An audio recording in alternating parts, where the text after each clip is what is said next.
Welcome to the Horizon Audiofiles, a podcast of the Defense Horizon Journal. The Defense Horizon Journal is a professional and academic journal that features essays, reports, and analyses covering geopolitics and law, security and defense policy, peace and conflict studies, applied military science, as well as developments in weapons technology.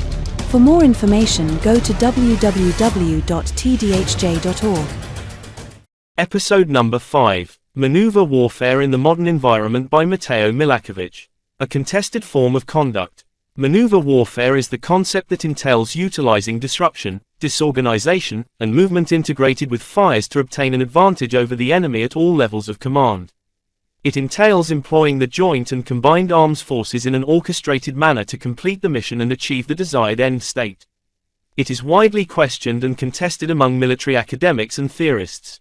Those who argue that maneuver warfare is obsolete often claim that rapid technological advances, especially regarding intelligence, surveillance, target acquisition and reconnaissance, ISTAR, make its application in the modern environment questionable.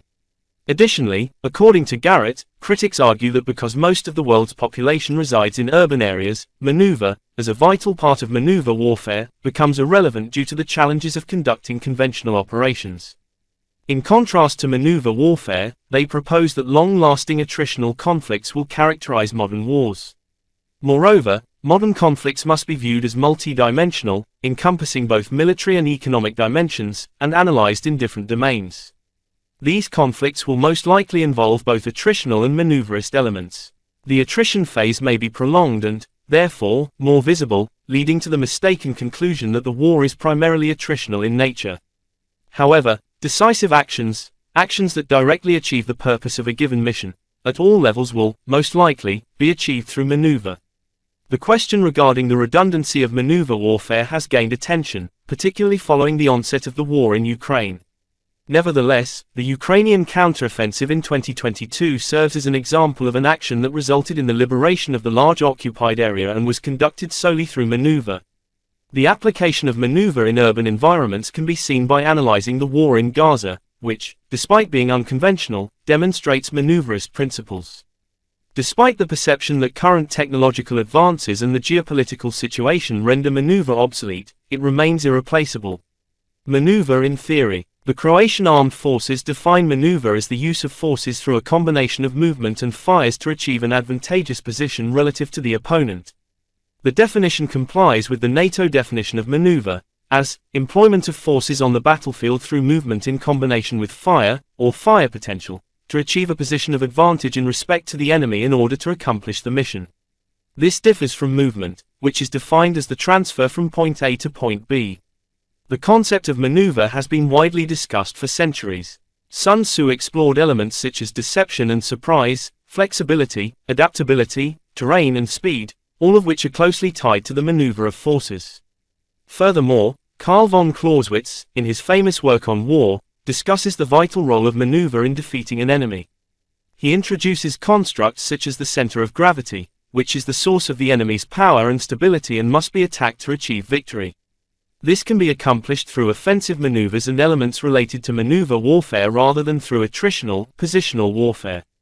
Clausewitz also describes the culminating point of victory as the moment after which further offensive operations would be counterproductive. Advancing any farther than the culminating point may result in overextension of forces and supply chains, leaving attacking forces vulnerable to enemy counterattacks.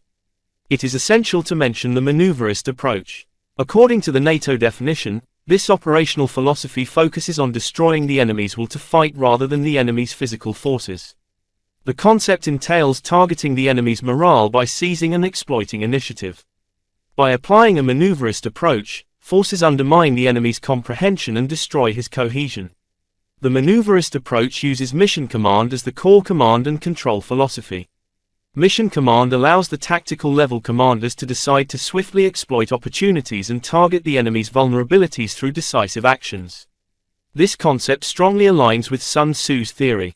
Tzu emphasized that the highest and purest type of victory is defeating the enemy without fighting by breaking his will to fight. Sun Tzu notes that the supreme art of war is to subdue the enemy without fighting. NATO adopts this philosophy as a core doctrine for land operations. Elements such as offensive maneuver and counterattack are critical components of maneuver warfare. Clausewitz acknowledged that these elements can be attributed to the attritional type of conflict.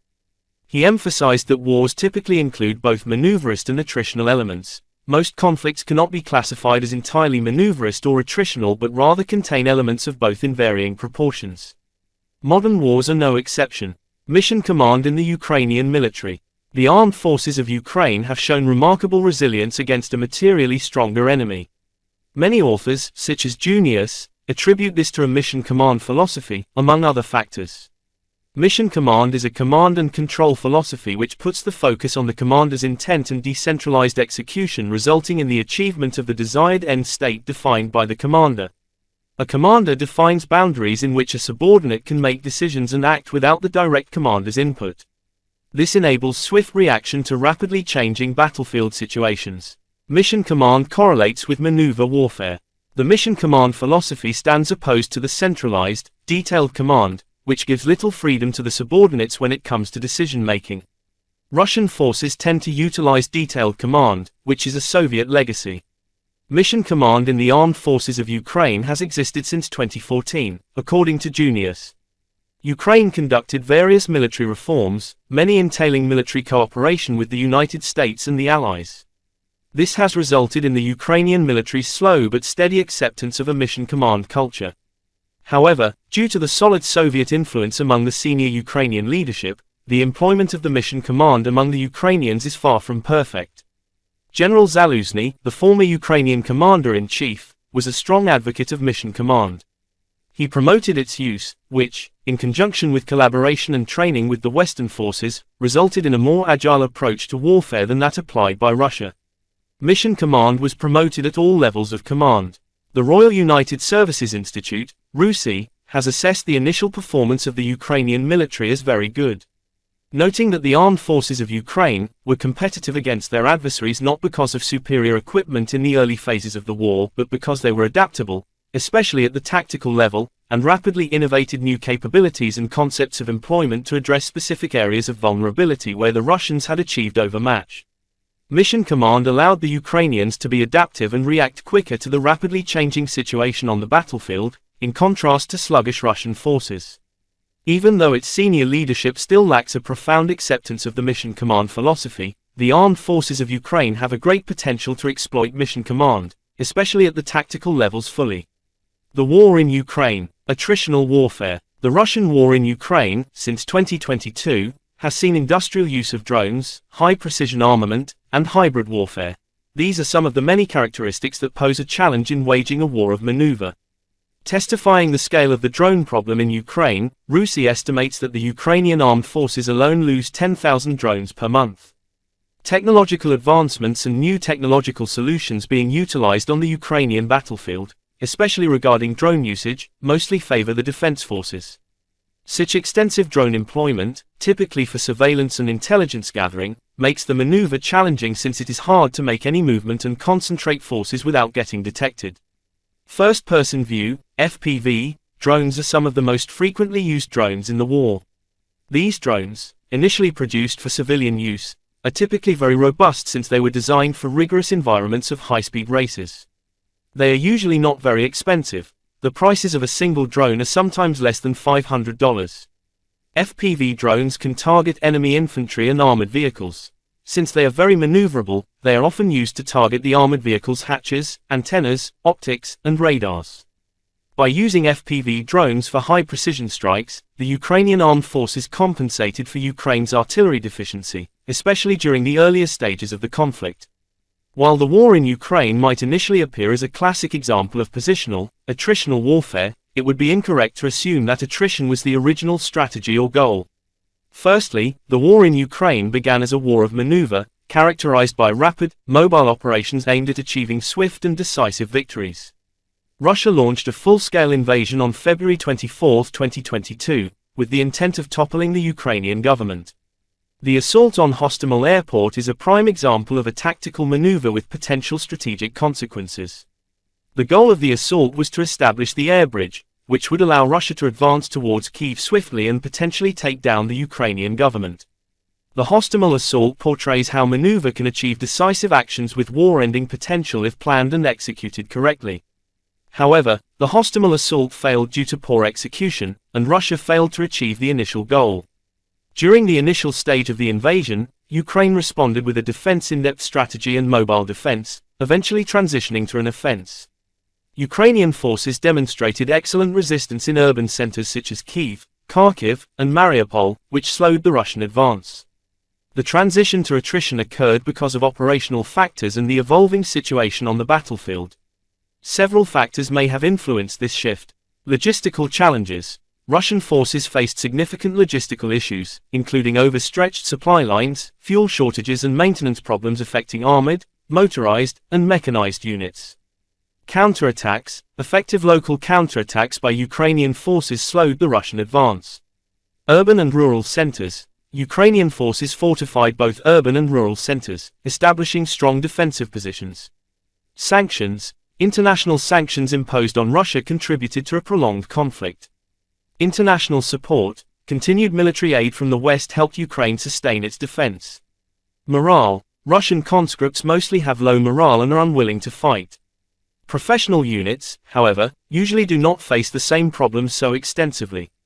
There were, however, examples of the Russian soldiers witnessing the low morale among the troops. Low morale levels usually slow the operational tempo.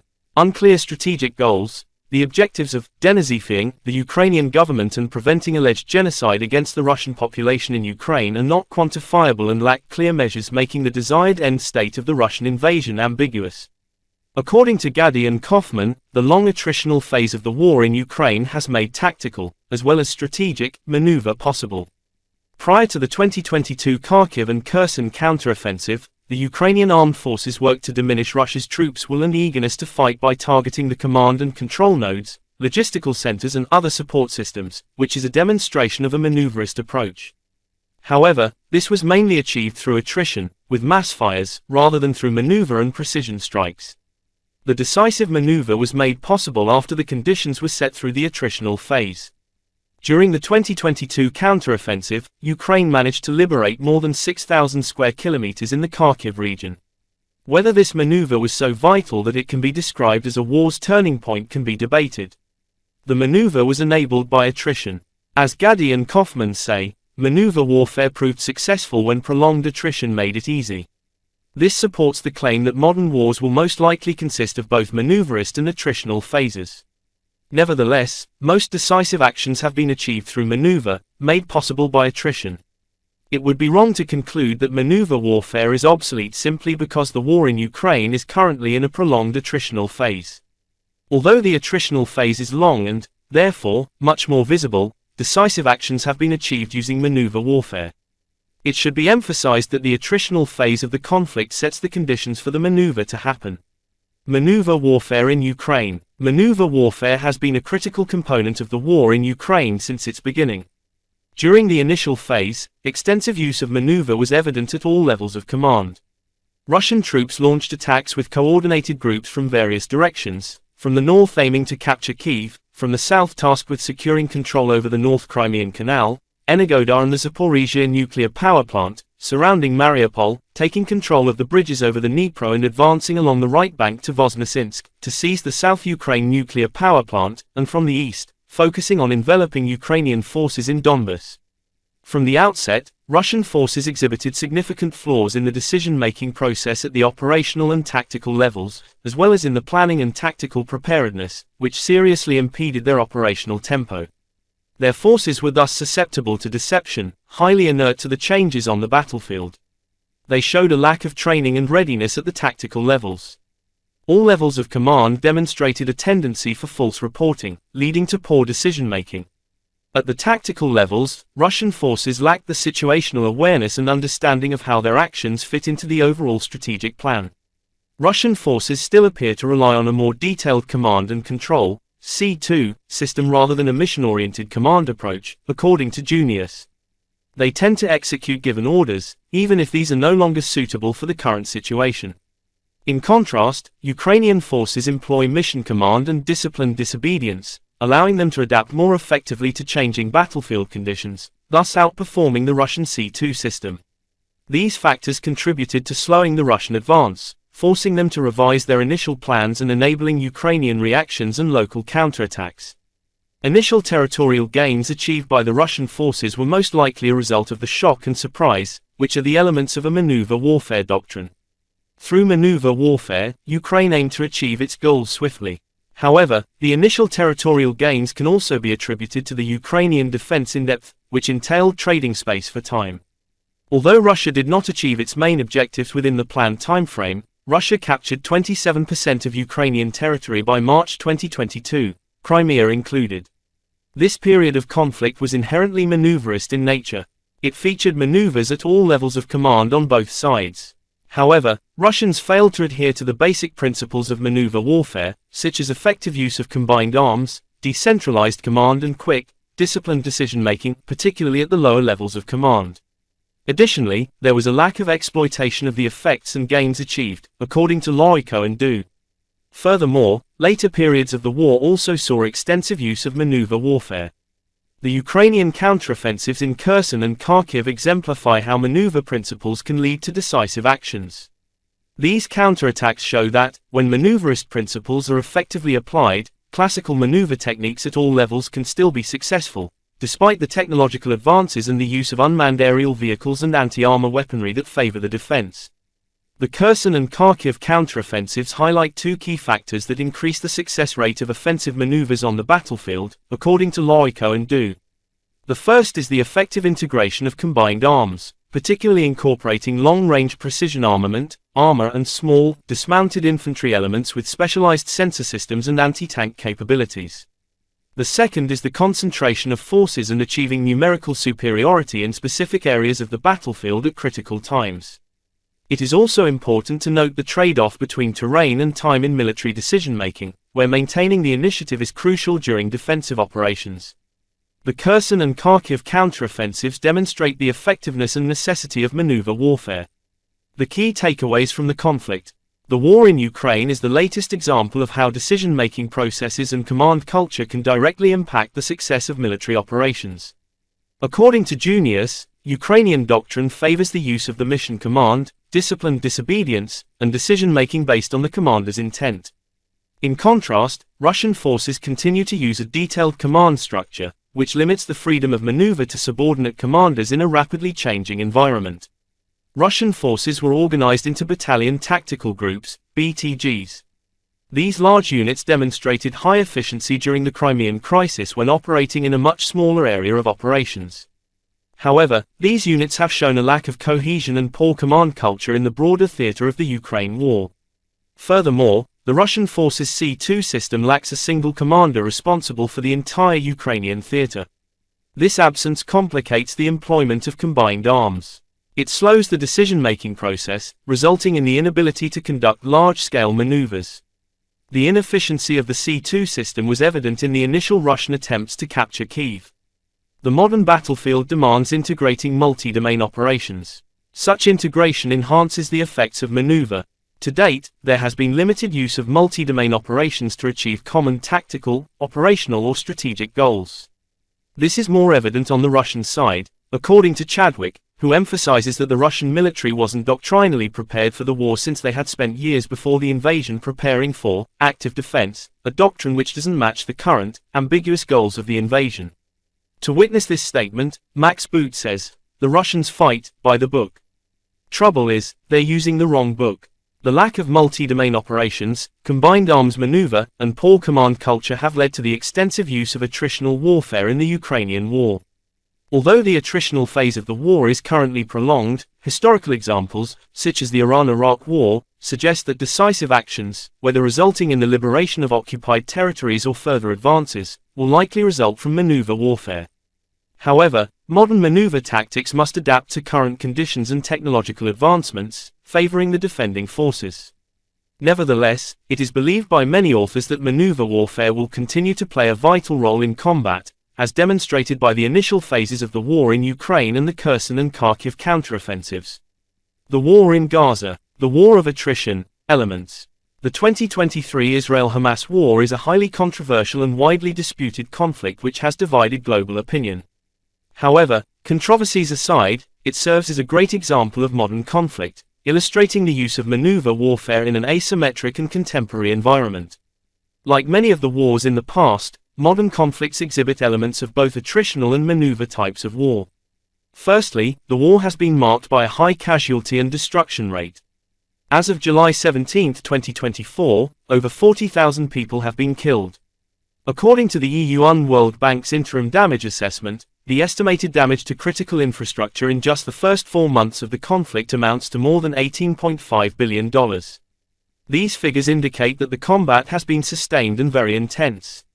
Moreover, the damage and the casualty rates are high due to the fact that a conventional military force is fighting in densely populated, urbanized areas where it appears Hamas aims to employ an attritional strategy against Israel. Secondly, the war has seen many sieges and blockades. Israel has maintained land and naval blockades of the Gaza Strip, intending to prevent weapons and supplies from reaching Hamas. The Israel Defense Forces, IDF, has conducted ground operations to encircle urban centers such as Rafah and Khan Yunis to isolate Hamas fighters, cut their supply lines, and prevent reinforcement.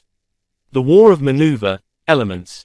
Despite many elements of attritional warfare, the Israel-Hamas conflict also includes aspects of maneuver warfare, demonstrating that maneuver tactics are not obsolete in urban combat, as seen in Gaza. Firstly, the IDF mainly concentrated its efforts on high-value targets and strategic objectives, such as the Rafah crossing and the Philadelphia corridor, the locations allegedly used by Hamas for smuggling weapons and resources. Targeting specific critical nodes, rather than merely inflicting casualties, is the element of the maneuverist approach. The raid on the Hamad Towers in Khan Yunis, for instance, was a precise attack aimed at destroying alleged Hamas infrastructure and strongpoints. From the military perspective, the attack represents an example of maneuver warfare in an urban setting, countering the claim that maneuver tactics are obsolete in such scenarios. Furthermore, the IDF showed rapid, organized and flexible movements rather than inert and static engagements.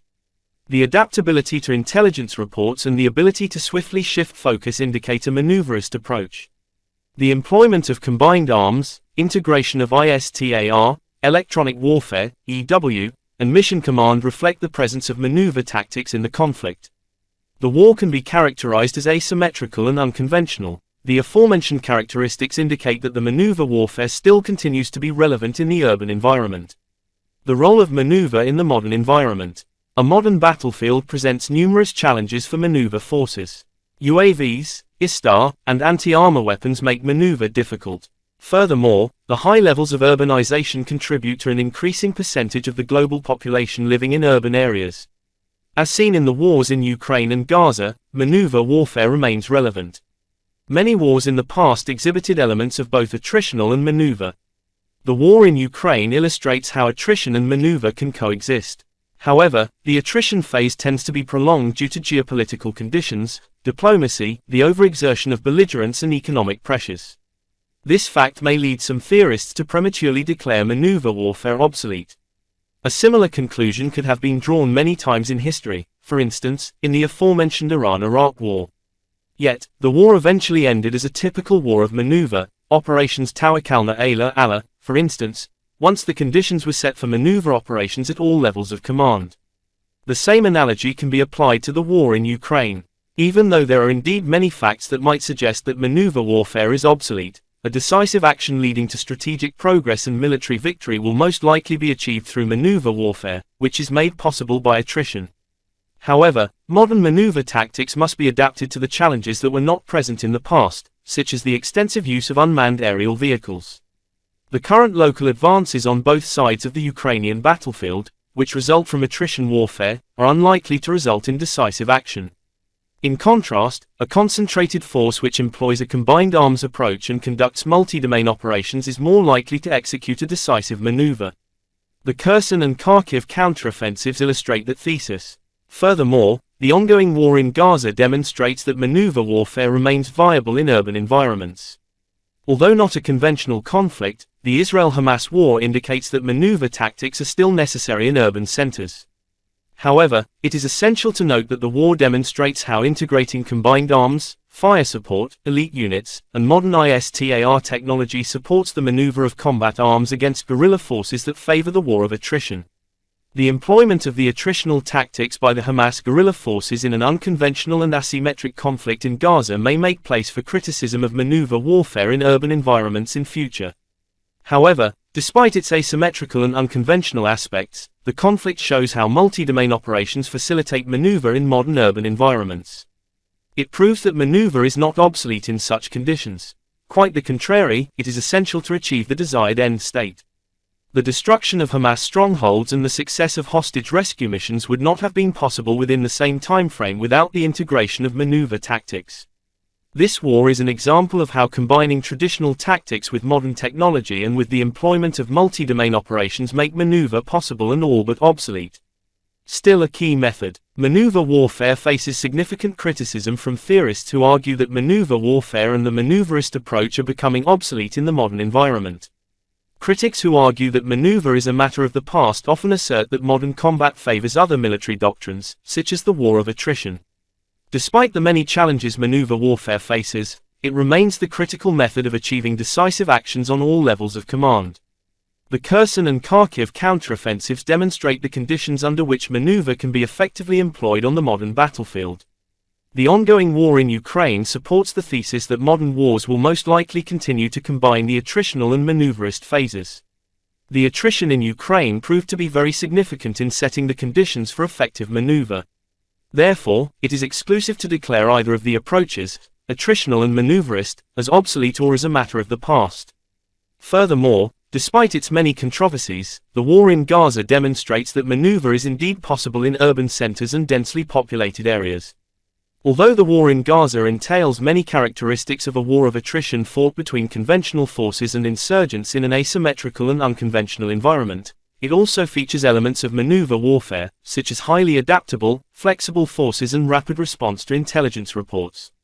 The two examples illustrate that modern warfare cannot be described solely as maneuverist or attritional. Instead, it contains elements of both but in different ratios. The attritional phase usually lasts longer, which may lead to the perception that maneuver becomes irrelevant and impossible. However, when the conditions are favorable, decisive actions that achieve tactical, operational or strategic goals have resulted from the maneuver and maneuverist approach. Despite the many challenges posed by modern environments, such as the new ISTAR technologies, unmanned aerial vehicles and anti-armor weaponry, maneuver, in its revised form, will continue to play a significant role in future conflicts. The author, Mateo Milakovic, is an officer cadet at the Croatian Defense Academy. His academic work focuses on military engineering and modern challenges regarding the employment of armored units. The views contained in this article are the author's alone and do not represent the views of the Croatian Defense Academy. This was the Horizon Audiofiles, a podcast of the Defense Horizon Journal. For more information, go to www.tdhj.org. Thank you for listening.